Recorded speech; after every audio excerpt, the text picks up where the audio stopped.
வணக்கம். இன்னைக்கு நம்ம பார்க்க போறது அசாம்ல இருக்கிற காமாக்யா கோயில பத்தி. இது இந்தியாவிலேயே ரொம்பவும் சக்தி வாய்ந்த ஆன்மீக தலங்கள்ல ஒண்ணு.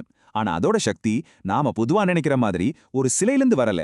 அது நேரடியா பூமியிலிருந்தே வருது. அந்த மர்மம் என்னன்னு தான் நாம இப்போ பார்க்க போறோம். யோசிச்சு பாருங்க, ஒரு கோயில் கருவறைக்குள்ள போறீங்க, ஆனா அங்க சாமி சிலையே இல்ல. அந்த பூமியே தான் தெய்வம்னு சொல்றாங்க. நம்ப முடியுதா?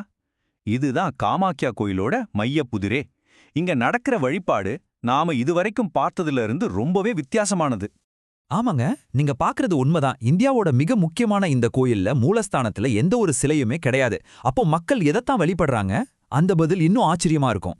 இங்க மக்கள் வழிபடுறது இயற்கையா அமைஞ்ச ஒரு யோனி வடிவ பாறையத்தான். அது மட்டும் இல்ல, அந்த பாறையிலிருந்து வருஷம் முழுக்க ஒரு நீர் ஊற்று வந்துகிட்டே இருக்கு. இததான் படைப்பின் மூலமான சக்தி தேவியோட உயிராற்றலாவே பாக்குறாங்க.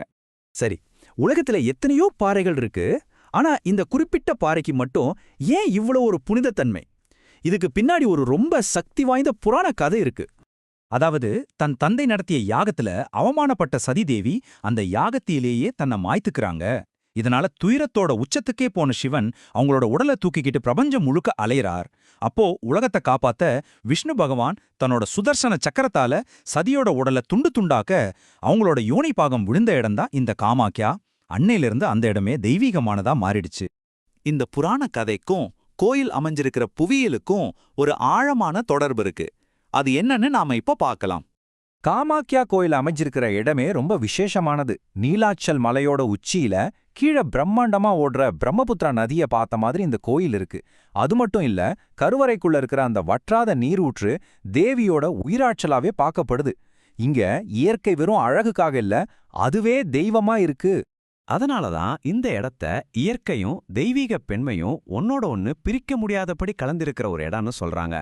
இது வெறும் கோயில் மட்டும் இல்ல, இது ஒரு உயிருள்ள சக்தி. சரி, இவ்ளோ சக்தி வாய்ந்த இந்த புனித தலத்தை பல நூற்றாண்டுகளா எப்படி பாதுகாத்துட்டு வந்திருக்காங்க? வாங்க, அதோட வரலாற்றையும் கொஞ்சம் பார்க்கலாம். காமாக்யாவோட வரலாறு ரொம்ப ரொம்ப பழமையானது. குப்தர்கள் காலத்துக்கு முன்னாடியே இங்க வழிபாடு நடந்திருக்கு. அப்புறம் 7ஆம் நூற்றாண்டு வாக்குல தாந்திரீகத்தோட, அதாவது பிரபஞ்ச சக்தியை வழிபடுற முறையோட ஒரு முக்கிய மையமா இது உருவெடுக்குது. காலப்போக்குல பல படையெடுப்புகளால சிதைக்கப்பட்டாலும் 16ஆம் நூற்றாண்டுல கோச் வம்ச மன்னர்களும் அதுக்கப்புறம் அஹோம் மன்னர்களும் இதை புனரமைச்சு இதோட பெருமையா நிலைநாட்டினாங்க. இப்போ நாம காமாக்யாவோட ஆன்மாவை வெளிப்படுத்துற ஒரு தனித்துவமான திருவிழாவை பத்தி பார்க்க போறோம்.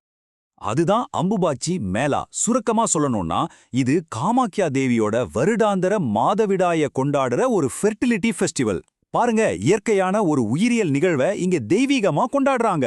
இதுதான் காமாக்யாவோட மிகப்பெரிய தனித்துவம். இந்த திருவிழா எவ்வளவு முக்கியம்னு தெரிஞ்சுக்க இந்த ஒரு நம்பர் போதும். ஒவ்வொரு வருஷமும் 25 லட்சத்துக்கும் அதிகமான பக்தர்கள், சாதுக்கள்னு எல்லாரும் இந்த ஒரு நிகழ்வுக்காக இங்க கூடுகிறாங்க. திருவிழாவோட முதல் 3 நாளைக்கு தேவி ஓய்வுல இருக்கிறதா ஒரு நம்பிக்கை. அதனால கோயில் கதவை மூடிடுவாங்க. அந்த நேரத்துல எந்த வழிபாடும் கிடையாது, ஏன் விவசாய வேலைகள் கூட நடக்காது. அப்புறம் 4வது நாள் கோயில் கதவை திறக்கும்போது படைப்பின் சக்தி புதுப்பிக்கப்பட்டதா கருதி ஒரு மிகப்பெரிய கொண்டாட்டத்தோட விழா தொடங்கும். சரி, இவ்வளோ விஷயங்கள் பார்த்தோம். அப்போ காமாக்யாவோட உண்மையான முக்கியத்துவம் என்ன? இந்த தனித்துவமான பழக்க வழக்கங்களுக்கு பின்னாடி இருக்கிற ஆழமான அர்த்தம் என்ன? அதை புரிஞ்சிக்க முயற்சி பண்ணலாம். சுருக்கமா சொன்னா, காமாக்யா கோயிலுங்கிறது படைப்போட மூல சக்திய வணங்குற ஒரு இடம். இது பெண்மையையும் சரி, இயற்கையான உயிரியல் சுழற்சிகளையும் சரி தப்பா பார்க்காம அதை மதிக்க கத்துக் கொடுக்குது. இங்க புராணம், புவியியல், நம்பிக்கை எல்லாமே ஒன்னா கலந்திருக்கு. இதனாலதான் மத்த ஆன்மீக தலங்கள்ல இருந்து இது ரொம்பவே வேறுபட்டு நிக்குது. இது ஒரு ஓலைய ஒரு இடம். இங்க நம்பிக்கை இயற்கையையும் பெண்மையையும் வாழ்க்கையோட சுழற்சிகளையும் எந்த ஒரு தடையோ தப்போ இல்லாம அப்படியே ஏத்துக்குது. இது வாழ்க்கையோட எல்லா அம்சங்களையும் புனிதமா பார்க்குற ஒரு தத்துவம். இந்த ஒரு ஆழமான கேள்வியோட இந்த விளக்கத்தை நாம முடிச்சுக்கலாம். ஒரு சிலையை மட்டும் வணங்காம படைப்போட மூலத்தையே வணங்குறதுக்கு என்ன அர்த்தம்னு நீங்க நினைக்கிறீங்க? இதை பத்தி கொஞ்சம் யோசிச்சு பாருங்க.